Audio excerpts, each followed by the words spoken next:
Welcome to Unlearn Error, Spread the Truth, mga ka-truth seeker. This program has two purposes: that we may unlearn Arminian humanistic views and that we may spread unpopular but biblical apostolic teaching or doctrine. What is humanistic view number 4? Man's free will saves. Ayon sa humanistic Arminian religionist view, ang makasalanan ay maliligtas sa pamamagitan ng kanyang free will o kalayaang pumili. What is the truth? What is the truth? And let that apostolic truth or doctrine be spread, my dear brother and sister. Ito yung truth. God's sovereign will saves, not the free will of man. Number 1 truth. We are elected by God based on His sovereign will. Number 1, elected based on God's sovereign will. Romans 9:16. Kaya nga hindi sa may ibig, gusto, nais o may free will. Ang paghirang ng Diyos ay hindi dahil sa free will, sa freedom to choose, hindi dahil sa ginusto o desisyon ng makasalanan. Yan yung pinupunto dyan. Tuloy natin pagbasa ng Romans 9:16, ni hindi sa tumatakbo.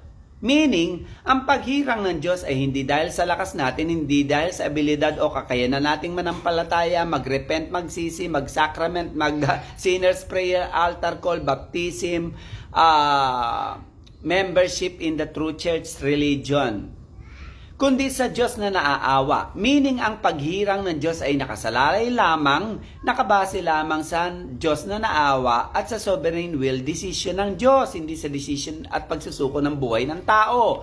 Ang pinupunto ng Romans 9:16 ay hindi basihan, hindi condition o hindi requirements o hindi duty.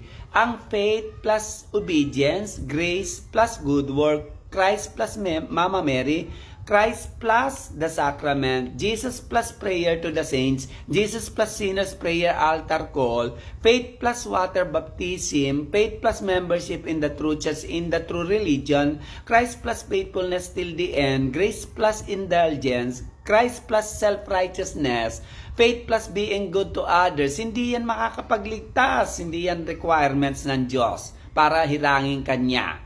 It is the free will, it is the free sovereign will of God that will save us, not the free will of man.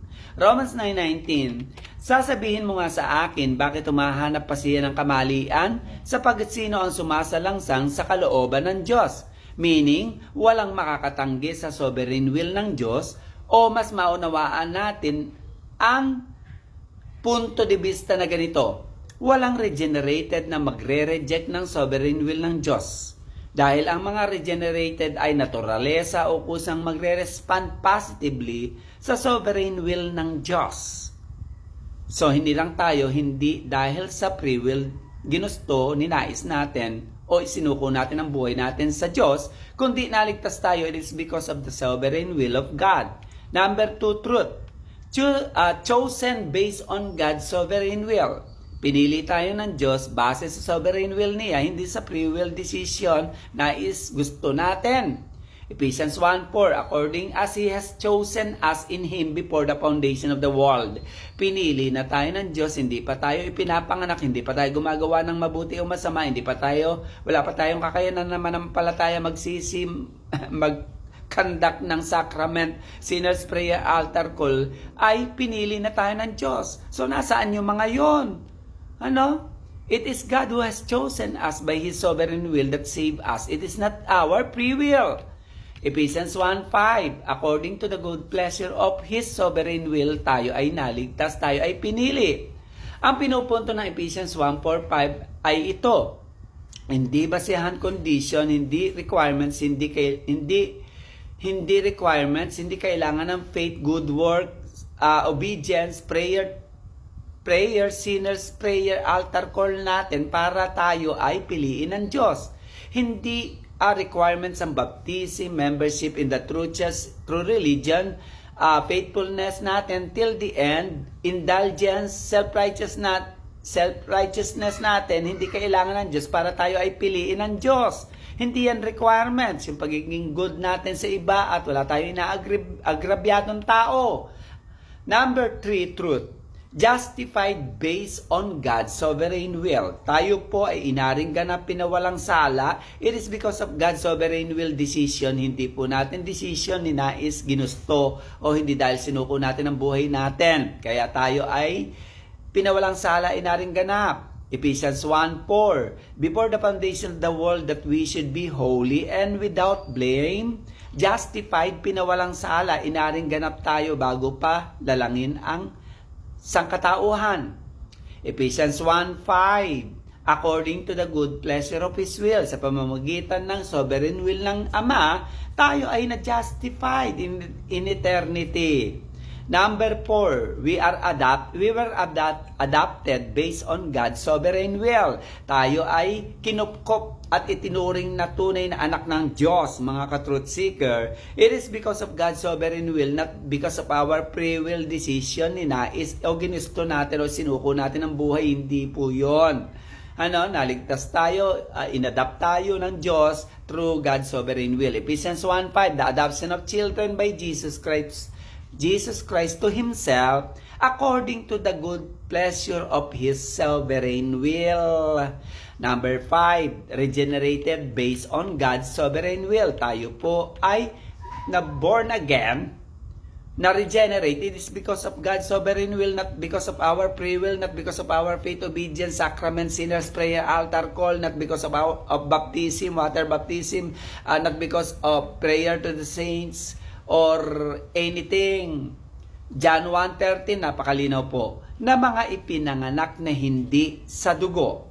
Ano pong pinupunto dito? Ang makasalanan raw ay naboborn again, nare-regenerate, nasasanctify, hindi dahil sa siya ay anak o lahi ni Abraham, at lalong hindi dahil anak siya ng pastor. Tuloy po natin pagbasa ng John 1:13, ni sa kalooban ng laman.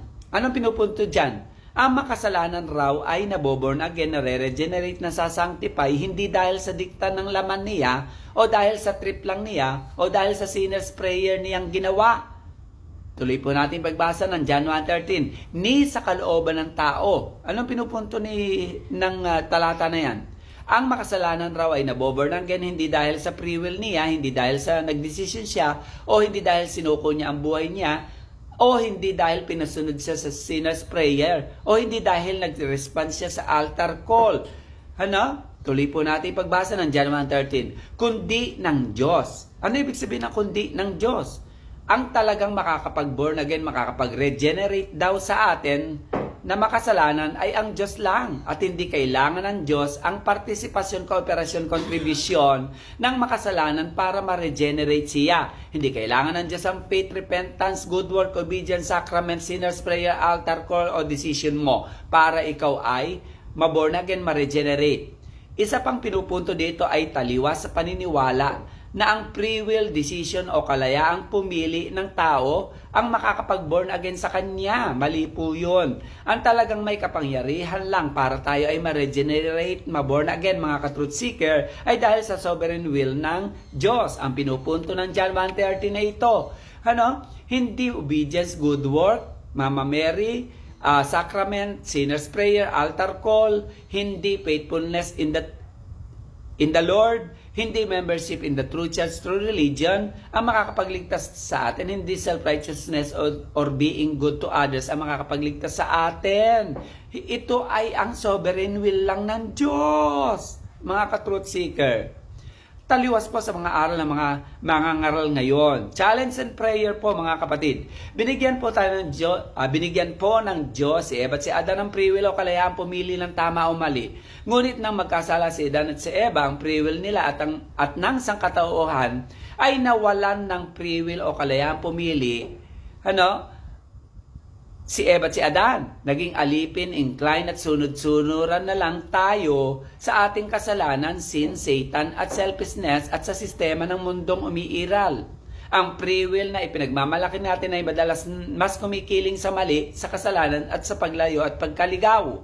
Tanging ang grasya ng Diyos at ang sovereign will ng Diyos ang makakapagligtas sa atin. May God grant us His grace and mercy to save us, that we may continue to seek Him and thirst for the apostolic truth. Marahil sasabihin nyo, parang hindi totoo yung aral ni pastor. Wag